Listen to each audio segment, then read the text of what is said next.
Hello friends, welcome back to my channel Shrima ওয়ার্স ব্লগসে নিয়ে চলে এলাম নতুন একটি ভিডিও।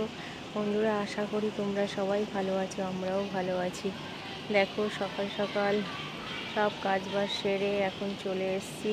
আজকে এসেছি সিলভার ওক। তো এখানে থেকেই ব্লগটা শুরু করছি, কারণ হচ্ছে সকাল থেকে ঘরে একটু বিজি ছিলাম। সকালবেলা ডাক্তারখানায় গেছিলাম ডাক্তার দেখাতে, তো ব্যস্ত ছিলাম, যার জন্য ভিডিও করতে পারিনি। এটা চলে এসেছি সিলভারও। তো এখানে এসে তোমাদের সঙ্গে তো শেয়ার না করে আমি যেতে পারি না। আর দেখো কি সুন্দর লাগছে। আমি তো এই গার্ডেনে দাঁড়িয়ে আছি সুইমিং পুলের পাশে, দারুণ লাগছে, খুব সুন্দর লাগছে। বলো, বিল্ডিং এলো, আমার তো খুব ভালো লাগে, মন শান্তি হয়ে যায় এইসব জায়গায় এলে। এখন আমি উঠবো 12 তলায়, তো যার জন্য একটুখানি তোমাদের সঙ্গে ভিডিওটা শেয়ার করে নিচ্ছি। হ্যাঁ, ভিডিওটা শুরু করে নিলাম, পরে দেখবো কি হবে আর না হবে। আকাশে এখন মেঘ হয়ে গেছে চারিদিকে, বৃষ্টি হবে কি ঝড় হবে বুঝতে পারছি না। দেখা যাক কী হয় না হয়। আমার তো এই ওপরে বিল্ডিংয়ে উঠলে ভীষণ ভয় লাগে, কারণ আমার ঝড় বৃষ্টির সময় আমি ভীষণ ভয় পাই। তো হচ্ছে যাই না, ধরো আমি বাড়ি পৌঁছাই তারপরে ঝড় বৃষ্টি শুরু হয়। তো ঠিক আছে, পরে দেখা হচ্ছে, টাটা, পরে দেখা হচ্ছে। হ্যাঁ, তো বন্ধুরা দেখো, আমি চলে এসেছি বাড়িতে, কাজ শেষ হয়ে গেছে। এখন আসার পথে দেখো কত কি বাজার করে নিয়ে এসেছি। তা বন্ধুরা দেখো, আসার পথে বাজার করে নিয়ে আসলাম লিচু। এই 2 দিন হচ্ছে লিচু খাবো। আর এদিকে নিয়েছি তোমার আলু আর পেঁয়াজ। আর এদিকে দেখো সেই কি বলে, চাউমিন বানাবো ভাবছি, কবে থেকে সে আর হচ্ছে না, কিছু ছিল না সবজি সবজা, তাই বলে এখন এই বিনস, গাজর আর ক্যাপসিকাম নিয়ে এসেছি, টমেটো নিয়ে এসেছি, এখন চাউমিন বানাবো। তো ঠিক আছে, দেখতে থাকো। কি বলো তো, আজকে আমার কাজ ছিল না, হঠাৎ কালকে একটা আন্টি ফোন করলো, ওনার মেয়ে এসছে আমেরিকা থেকে, তো ফেসিয়াল করার জন্য, ভ্যাকসিন করার জন্য ডাকলো। যেহেতু কালকে আবার শ্বশুরবাড়ি চলে যাবে, তাই বললো সীমা তুমি আজকে এসে একটু করে দেবে। আমি ঠিক আছে। তো সকালবেলা ডাক্তারখানায় গেছিলাম, তো তাড়াহুড়োর জন্য ব্লগ করতে পারিনি, দেরি হয়ে গেছিলো। আর তারপরে এসে খেয়ে দিয়ে একটু রেস্ট নিয়েছি, তারপরে তোমাদের সিলভার ওকে গিয়ে একবার শুরু করেছিলাম ব্লগটা। তো ঠিক আছে, এখন ওই বাজারঘাট করে নিয়ে আসলাম চাউমিন বানাবো বলে। তো ঠিক আছে, দেখতে থাকো। দেখো, আমার চাউমিন সিদ্ধ হয়ে গেছে, এদিকে সবজি কেটে ধুয়ে নিয়েছি, পেঁয়াজগুলো এখনও ধোয়া হয়নি, তো করে নিই আস্তে আস্তে। তো দেখতে থাকো, চিকেনগুলো কাটতে হবে এবার। তা বন্ধুরা দেখো, আমার চিকেন অনলি চিকেন, এগ ছাড়া, কিন্তু চিকেন স্পাইসি চাউমিন হয়ে গেছে।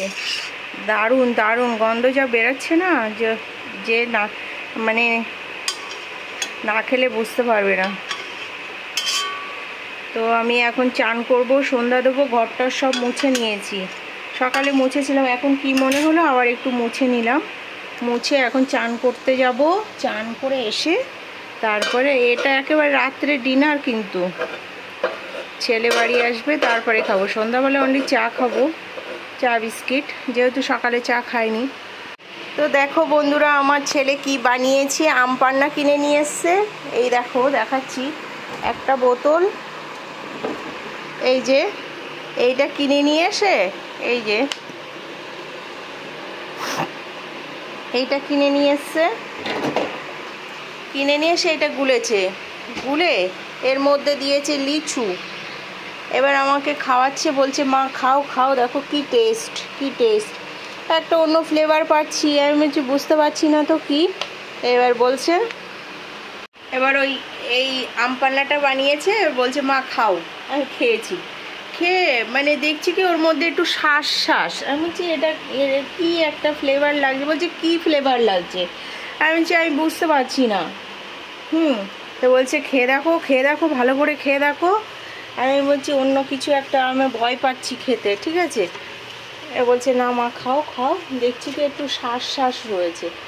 তারপরে দেখছি লিচু দিয়েছে ওর মধ্যে। হ্যাঁ, ভালো টেস্ট লাগছে, অন্য টাইপের লাগছিল, বেশ সুন্দর লাগছিল। তো এইসব বানায় জানো, উল্টো পাল্টা করে বানিয়ে আমাকে খাওয়াবে, না খেলে আবার রাগ করে। তো আমার চাউমিন এই বানানো হয়ে গেছে, এখন শুধু খাওয়ার পালা, ওইটা ডিনার করব। দাদা বাড়িতে নেই, দাদা হঠাৎ করে গ্রামের বাড়িতে গেল মাকে নিয়ে, কার শাশুড়ি মাকে নিয়ে। ওখানে আগের দিন মা আর বাবা গেছিলো, আম পেড়ে রেখে এসেছিলো, কিছু আম নিয়ে এসেছিলো, আর হচ্ছে বস্তা ভরে সব রেখে এসেছিলো। এবার বাইকে আমার স্কুটি নিয়ে গেছে, এখন মা আর আমার হাজব্যান্ড বেরিয়ে গেছে, বলছে রাত্রের মধ্যে ফিরবে, জানি না ফিরতে পারবে। আমি বললাম এত রাত্রে আসার দরকার নেই, সকাল ভোর এসো। তো ঠিক আছে। তারপরে ওকে কালকে একটা কি সেই ওষুধ খাওয়ানো হচ্ছে, ওই যেহেতু পাইলসের জন্য, তার জন্য 7 দিন কিছু খেতে পারবে না, মানে ভাত মাছ মানে মাংস চিকেন কিচ্ছু খেতে পারবে না। সকালে চিড়ে দুধ, রাত্রে খই দুধ, আর দুপুরবেলা দুধ ভাত, মানে এরকম 7 দিন টানা খেয়ে যেতে হবে ওকে। জানি না কী করবে, সে ঈশ্বর জানে। তো আজকে তো সাকসেসফুল হয়েছে, শুধু রাত্রে বাকি আছে খই আর দুধ খেতে। তা দেখো আজকেই বাড়িতে নেই ও। তো এখন আমার চাউমিন বানানো হয়ে গেছে, আমি এখন স্নান করব, স্নান করে সন্ধ্যা দেবো, সন্ধ্যা দিয়ে এখন আমি চা খাবো। তো দেখতে থাকো আমার চাউমিনটা কেমন হয়েছে, রাত্রে রিভিউ দেবো। মানে সিম্পলের মধ্যে একটু স্পাইসি করেছি, কি বলো তো, আমি তো ওই ডিম খাই না, তো ডিম চিংড়ি মাছ তো অ্যাভয়েড করে চলি না। তো একটা ডিম, সেই 2টো ডিম নিয়ে এসেছিলাম, ব্রেড পাউরুটি করে খেয়েছিলাম একদিন, আর কালকে একটা ভেজে 3জন খেয়েছি, আর আজকে চিকেন দিয়ে করলাম। সকালে চিকেন এনে রেখেছি, ওইটা কালকে বানাবার জন্য। আর হচ্ছে এখন ওর থেকে 4 পিস নিয়ে এই চাউমিনের মধ্যে দিয়ে, চাউমিনটা অনেক দিন এনে রেখেছি, শুধু বানানোর অভাবে খাওয়া হচ্ছে না। তো ওই সিলভারক থেকে আসার পথে সবজি সবজি সব কিনে নিয়ে এসেছি, এখন সুন্দর করে বানিয়ে নিলাম। ঠিক আছে, তো দেখতে থাকো। তো বন্ধুরা দেখো ছেলে বাড়ি এসছে, হ্যাঁ ওকে এখন ওই চাউমিনটা দেব। আমার তো খাওয়া হয়ে গেছে, আর হচ্ছে দাদা এসে মল্লিকপুরে গেছিলো আম আনতে, ও ফেরত আসছে। ও বলল আমি আসছি, একটু কি বলে দুধ আর খই নিয়ে আসো। এখন ছেলে খই চিড়ে তারপরে ওই দুধ নিয়ে আসলো, আর ছেলেকে এখন খাবার রেডি করে দিচ্ছি গরম করে, ও খেয়ে নেবে। তো আমাদের ডিনার কমপ্লিট। দাদা দেখি কখন বললো 12টা 12:30 বাজবে আসতে। তাই আমার ভিডিওটা এখানে শেষ করছি। যদি ভালো লাগে, যদি ভালো লাগে প্লিজ লাইক কমেন্ট শেয়ার করবে। টাটা, দেখা হচ্ছে নতুন একটা ভিডিওর সঙ্গে। Good night, love you all. তো দেখো কেমন করে ওকে রেডি করে দিয়েছি। তো দেখো বন্ধুরা, ছেলেকে খাবার রেডি করে দিলাম, ওটা গরম করে ওতে একটু সস, পেঁয়াজ, বিট নুন আর একটু লেবুর রস দিয়ে দিলাম, খেতে হেভি টেস্টি হয়েছে। Tata, love you all.